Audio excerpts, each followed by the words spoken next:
Well, these jamborees certainly are a kaleidoscope of sound, action, and emotion. On now to the Midwest Nationals. You know, they call Missouri the show-me state. Well, some of the things we've witnessed here in Sedalia, you just have to see to believe. We've often wondered if they built a mud pit over an ancient Indian burial ground. 16-year-old Chris Fadling in a Jeep just do it. Here clearly beaten by Jim Bamford, but his problems didn't end at the finish line.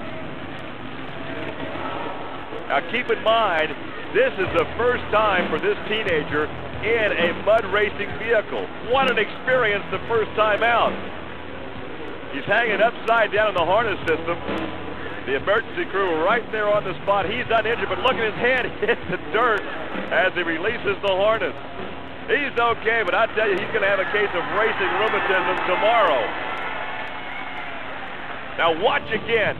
Coming out of the shutdown area, he tucks a right rear and violently goes over side for side.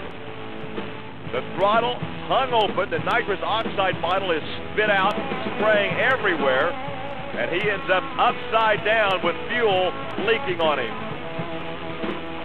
And remember, this is in slow motion.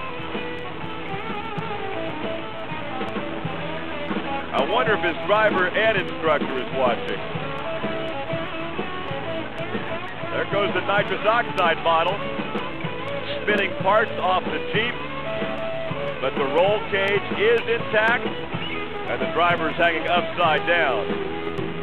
Now remember, Fadling is only 16 years old, his first time ever in a mud racer, and after a 2.5-time barrel roll, I have to wonder if there'll be a second time in the cockpit for Fadling. Now this is just like hooking a rut with a sprint car. He gets her on the side and it goes over 2.5 times. This youngster is going to have one sore neck. He's tightly strapped in with a neck brace on, but look how much he moves around inside that protective roll cage. Again, this is the time when he has to be thinking, perhaps I should have taken up the sport of soccer. Look at the damage to the Jeep.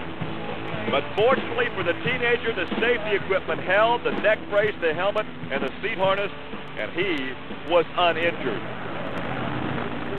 Now the following year at the same event, Jim McConville, Mr. Four-Wheeler, the far lane. Now it's the same lane that Fadling was in just a year earlier. He's taking on Gary Fain in the Jeep Mud Tough. Now remember what I alluded to earlier about these mud pits being on top of Indian burial grounds? A lot of action in the shutdown area. And there goes McConville once again, very similar to the crash involving the teenager 1 year earlier. He hooks and barrel rolls as he's about to come out of the pit. Now watch Jim's arms flapping about inside the cockpit on this replay.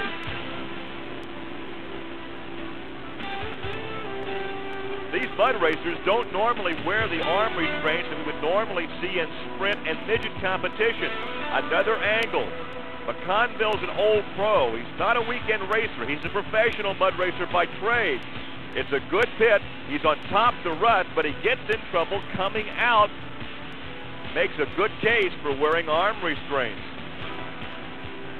These monster engines make so much torque in one direction during the run that when the driver comes out of the pit and lifts off the throttle, the torque is reversed, creating tremendous strain on the chassis, and this reversing the torque is partly the cause for these cars twisting and rolling over.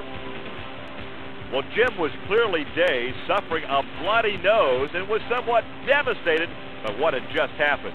I'm glad to see you're okay. Do you have any idea what caused that? Well, I sure don't, not right now. When you get home, when you're driving down the road tonight, will this thing eventually come back to you? I know you got your bell rung. You got beat up real bad. The camera crew just called us and said it was amazing how your arm was flapping around inside that car. Were you aware that your arms were flapping at all? No, I didn't know what was going on. Well, I tell you what, I was sure glad to see you come out there and put that old golf cap on. That's a trademark that you're back to 100%. Hope you have a better day next time. All right, thanks, man.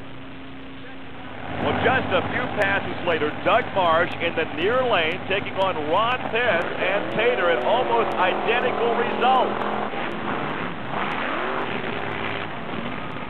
Now it's in the other lane. And he waves his hand in the cockpit, letting everyone know that he is okay. Now on the replay, the driver of Hard Times was about to have one of his own. Looks like he might have caught a rut, and coming out of the pit, he starts to go sideways. That's the time when it's duck and cover. Head for the cellar, get down as low as you possibly can in the cockpit. This is really a combination of elements. Remember, we talked about the reverse torque coming out of the pit and getting off the throttle, but also you actually lift the front end when you go from the mushy mud to the harder, solid ground, and those combinations tend to serve as a ramp to get the car airborne and roll it over. Now, this is the point where you're collecting your thoughts and wondering exactly what did I do. I don't know. I'm going straight as an arrow. Think about that last run here. Doug, it looked to me like you were just making a straight run. What caused it to let go like that? I don't know. I was just getting ready to let out when I come out the end, and all at once it just spun sideways and started rolling. Are you okay? Yeah, I'm fine. It's happened before. It'll happen again. But I ain't quitting. Well, Gary, it's kind of interesting. As I walked away, he said he wasn't quitting, but I want you to notice his eyes. You sprint car guys are going to know it's called it red eye. He did get a whack, and he'll be feeling it on the way home tonight, I guarantee you that. Gary, once again, back to you on a day of devastation out of the Show Me State. Well, Army, the victims here at the Missouri State Fairgrounds would not be confined to mud racers. In fact, the one year there was monster truck racing at the Midwest Nationals, rainy conditions would soon postpone the event, but for Kirk Dabney, it would come one race too late.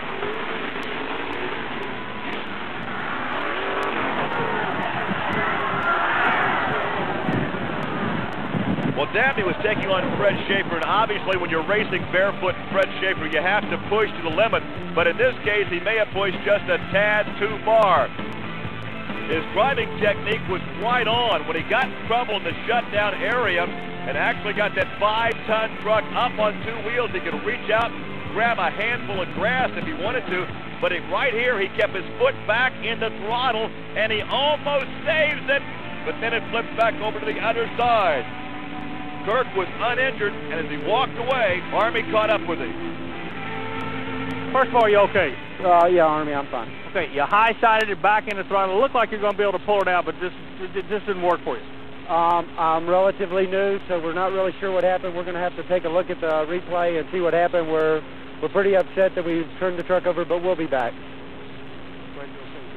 Well, as we take a look from this angle, let's see if we can analyze what happened. Squares up on the jump, looks in pretty good shape right here. As he comes down on the shutoff area, the rear bucks up in the air. He gets over on the left side, high-sides it, stays in the throttle, and almost has it saved, but then it pitches back over and rolls to the right. Once again, minimal damage to the truck. The roll cage is intact, and the driver walked away uninjured. But this wasn't the only run that left an impression from the Midwest Nationals.